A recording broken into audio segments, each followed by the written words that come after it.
Do you have a feeling, Jamal, for their mindset right now? Obviously, some of them are shocked. Obviously, guys are disappointed. I'll have a better gauge today. They gave me a really good effort yesterday. I got some older guys. I got some great experienced guys in Tracy and Malcolm who've been around a lot of things, who've done a lot of things, seen a lot of things. So I'm kind of leaning on those guys as well to kind of get guys ready to play. Jamall, when did you hear? How'd you hear? And what was your reaction? Obviously, got a call that afternoon to come over. Josh sat us down and talked, and let him know that there was a change to be made. Asked me to be the interim coach, which I accepted. Just to have an opportunity to coach our guys and be around our guys was a main factor for me. I love these guys. I've said to the end, we put a lot of heart, effort into them, and they've done the same for us. So to have an opportunity to be around them one more day, and hopefully beyond that, is what our staff's mentality is right now.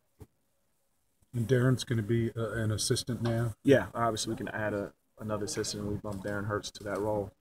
He'll be involved with all the activities for scouting, and he can be on the floor now, and he can coach during games. So obviously you want your full allotment of resources for these guys to have to give them the best opportunity to win.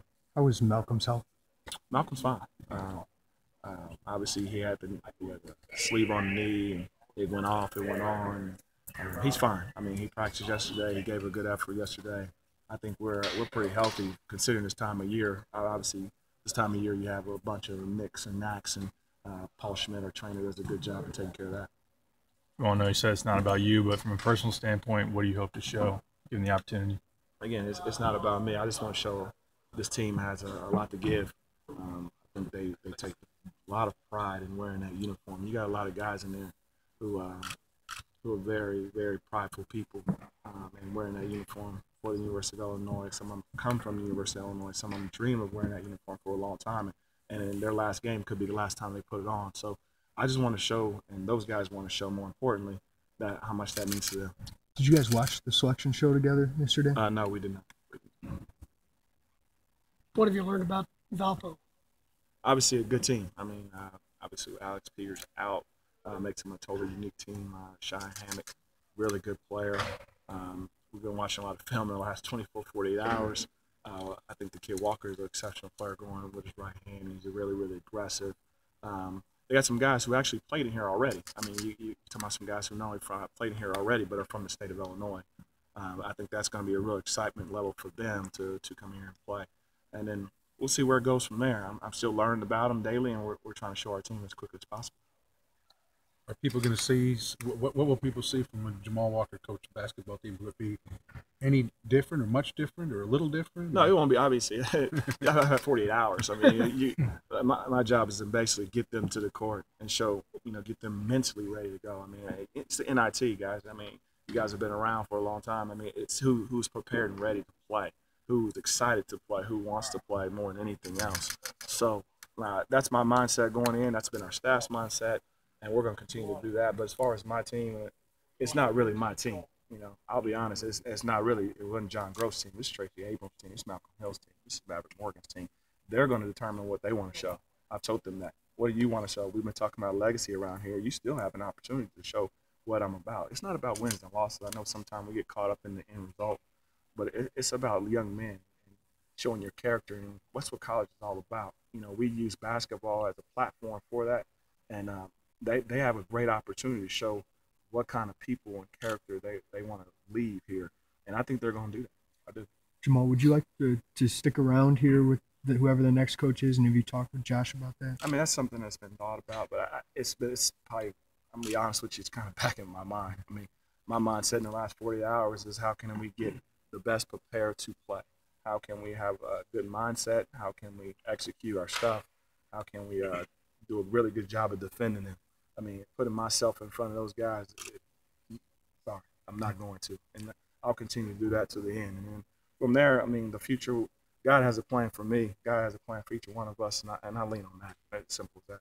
You mentioned the NIT being about teams that are ready to play Saturday. What can you do with this team to maybe help make sure that that's the case? I think what I just talked about earlier, I think talking about leaving a legacy, talking about character more than anything. man, it's always you can always tell a lot about a man, but when he's getting knocked down.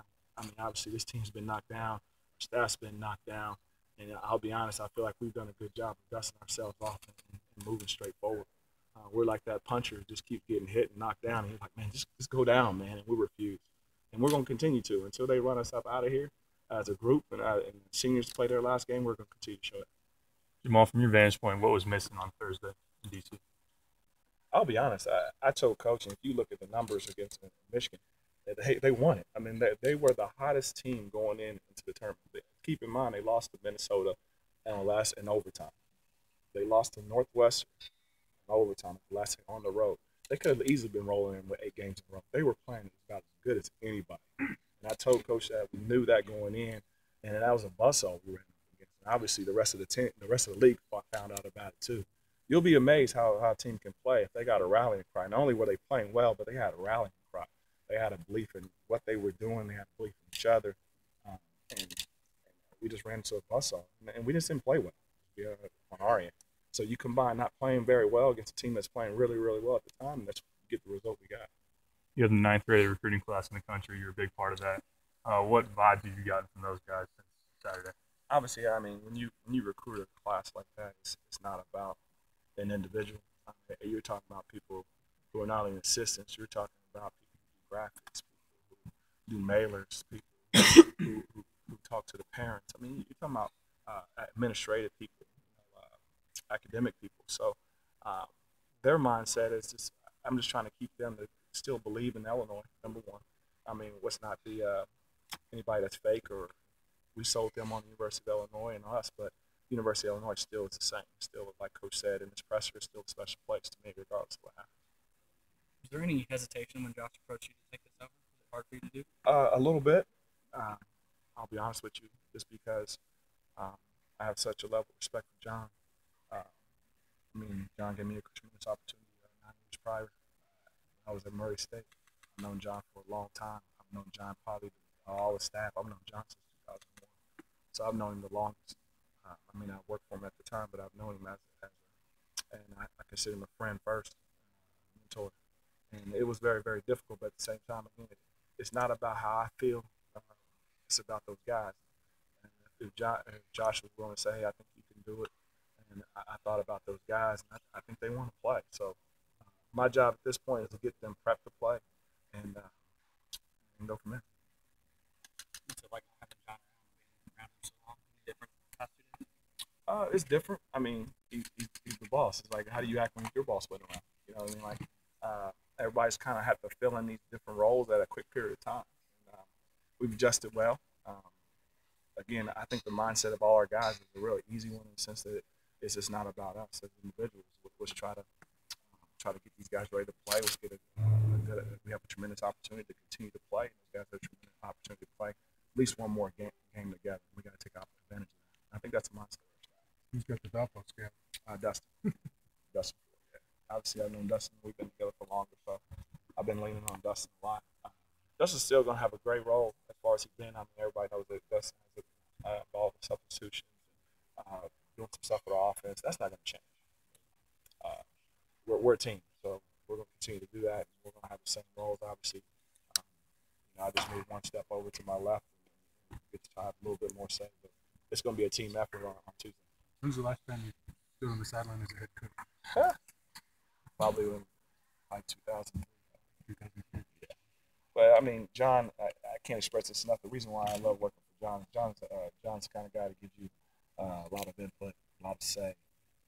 He's kind of prepping for an opportunity. Obviously, I didn't expect my first opportunity, first and foremost, would be as the head coach at the University of Illinois. But I got to trust that the work we've done is prepare me for this moment. Thanks, Jamal. Thanks, Jamall. All right, guys.